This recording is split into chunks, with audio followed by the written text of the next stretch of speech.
So now I will invite our guest speaker, Her Excellency Ambassador Mahlet Hailu Guade, who and I have the honor and the pleasure, if you allow me to introduce her briefly. Ambassador Mahlet Hailu Guade is appointed as Deputy Permanent Representative at the Permanent Mission of the Federal Democratic Republic of Ethiopia to the United Nations in Geneva since December 2020.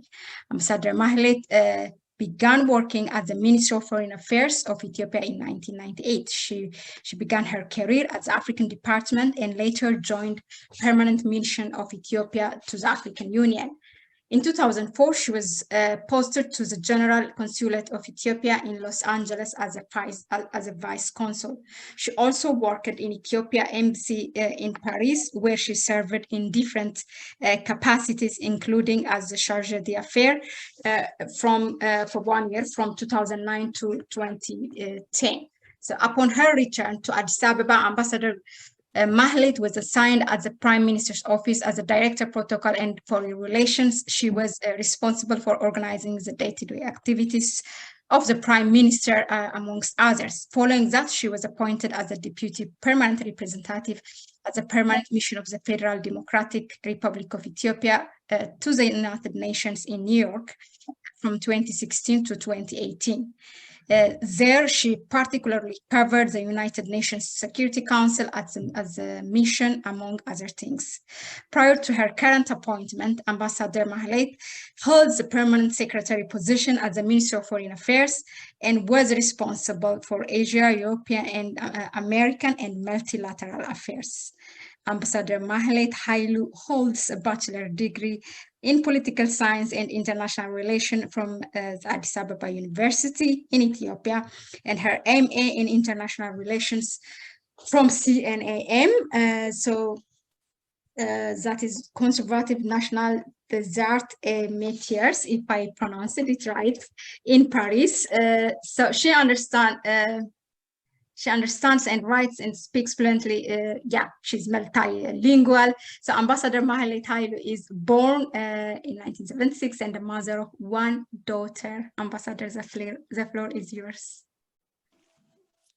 Thank you so much, Mahlet. Let me, am I audible? Can you hear me? Yes, we hear you loud. Thank you. Thank you, Mahlet. I would like to thank you for the opportunity to participate at this webinar discussion. Let me also thank Qatao and all his colleagues for the tremendous job they are doing at Defend Ethiopia. They are doing a very important and colossal work, so I want to recognize them as well. As I was saying, I was very much honored to be amongst you to share a few thoughts on today's topic, which is I am my sister keeper. But let me start with by the Sustainable Development Goals. As you know, to achieve the 2030 vision, healthy and empowered women are at the heart of the SDGs. For this reason, various political leadership across the globe also advocate for the health, well-being and empowerment of women, including their placement at the highest political level, high-level agenda, and budgets, right? Women have the rights and the capacity to participate in leadership positions and political representations as outlined in the CEDAW, the Convention on the Elimination of All Forms of Discrimination Against Women, as well as the Beyecha Platform Action. The question is, are we putting the necessary frameworks to accordingly achieve the SDGs objectives on women? As for me, I believe only a few women who broke free from the shackles of existing patriarchal and discriminatory customs have climbed up the corporate ladder. Of course, we have also, we need also to recognize that some others with a prerequisite qualification have had also, or had also been given the opportunity to achieve their objectives. But be it as it may, we women have become transformative leaders.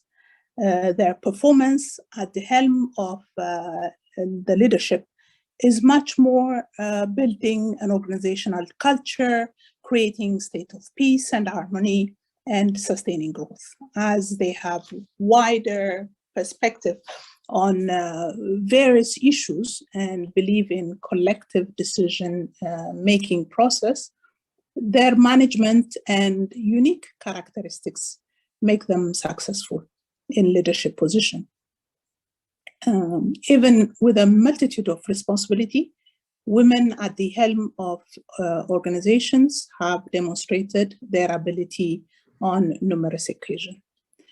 Regrettably, however, the journey of this women leadership is most of the time harsh due to invisible challenges. Most of the time, they are considered as outsiders because they are basically joining the quote-unquote men's club. Because of this, they face a number of hurdles to climb up the corporate ladder. Not only that, even though they have all the qualifications, they are most of the time discredited and associated with gender parity connotation, privileges when they come up with new ideas and momentum, right? When they stand out, they become like beehives. Their hard truth and brave revelations of inconsistencies or activities within an organization they belong to, or their small missteps gathers overall criticism. Unfortunately, their women compatriots are few in numbers or non-existent. And those who are there, it seems, shy away from standing shoulder to shoulder in their defense. In comparison, the solidarity among the men is glaring and at times very much unsettling. While the women are heavily scrutinized, men's actions are often overlooked, or should I say, tolerated. Women are reprimanded comparatively in harsher terms than their male colleagues. Men are often seen to come to the rescue of their peers. Besides, women are also excluded from informal networks where most of the men tend to have additional information about issues that are of importance. Of course, these forums are also used, as I previously mentioned, to scrutinize, to overlook, or to tolerate one's activities, right? So I would like to throw some question back to the audience. Aren't we therefore witnessing double standards? In the past few years, didn't we witness a lot of women in leadership being ushered out unceremoniously, while many men have committed a serious mistake, are still allowed to stay or easily relocated to avert further scrutiny? And here we have the example of the WHO Director General. How tolerant is the system for women speaking the truth? Should we not pose genuine questions for the gender-based discrimination we see rampant in various international organizations today. As for me, it is my earnest belief that it is high time for women to strategize in order to transform this patriarchal culture and politics so that we really promote gender equality. In addition, women leaders, I believe, should also create a strong network, not only to demand their place in the boardroom, but also to create the much needed solidarity amongst them. With these few thoughts, I leave it up to you, Mahlet. Thank you.